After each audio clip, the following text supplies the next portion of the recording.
In this video, we're going to talk about the assignment settings and how to just set up the assignment. So when you're inside of your assignment, you're going to locate the right-hand side where you see assignment settings, and then you are going to locate this gear icon, and then you're going to click on this gear icon here. Now, once you do so, this panel will pop up, and this is where you're going to basically decide a due date, decide how many points, the type of submission you want, and so on and so forth. So we're going to go through that now. The first thing is that due date. Now, if you just recently created this assignment, please address this area first, as the due date is always tomorrow at 11:59 p.m. So to change the due date, I click on this calendar here, and if April isn't the correct month, I click on this arrow to adjust to the correct month, and in the correct month, I click on the correct date. Now, if 11:59 is not correct, you can always click the clock and use the arrows to make adjustments. Now, this is a choice. There are no wrong answers. If you don't want your students to hand in late work, simply click this box here to the left of prohibit late submissions. It just prevents students from handing in work late. Now, the next thing that you want to focus on is submission details. This is going to control what kind of file the students submit to you, or not even like a file, but how the students submit their work to you. By default, you have file upload and text entry available.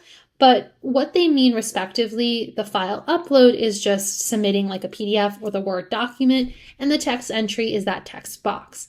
If the text box has been a bit of an issue with you and your students and you just don't like it, just simply click the green box to remove that option from the students. Again, no wrong answers. Pick what makes sense for you.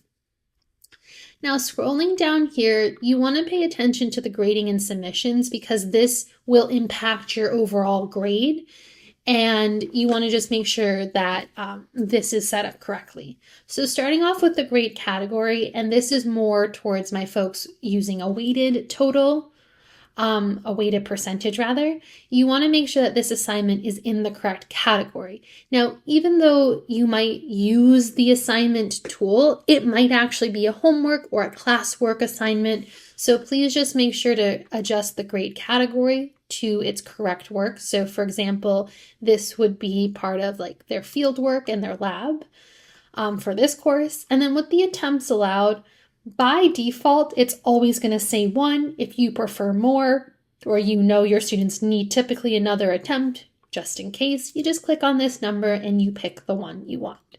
Now, if the attempt goes higher than 1, you automatically will see attempts to grade here, and it will automatically be last attempt. You can leave it as is.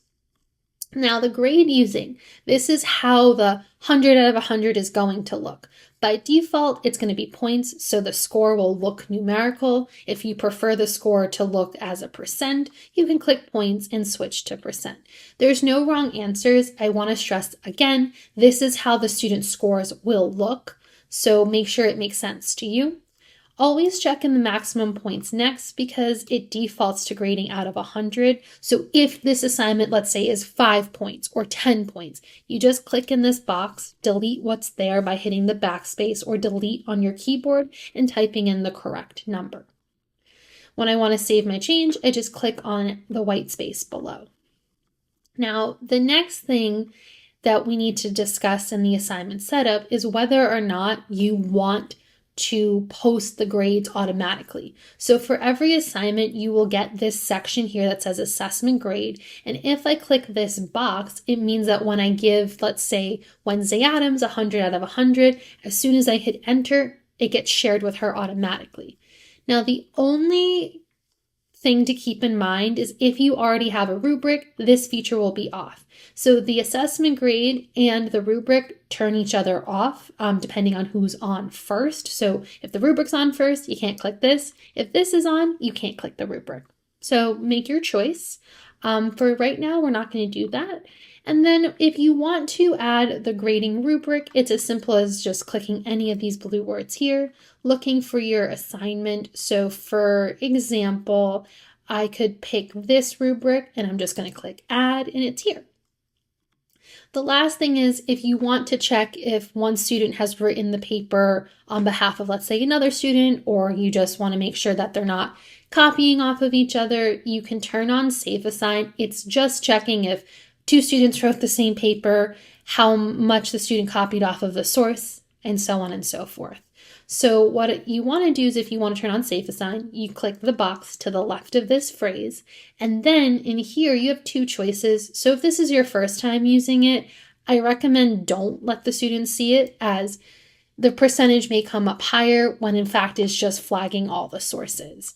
Leave this feature off, the exclude submissions, because you want items in the database. The only exception to this is if the students are handing in multiple drafts of the same assignment. When you're done, you just simply click save. It brings you up to the top. That's normal. And then when you're done, you click save. And if you see this just means that the rubric has 1 point value.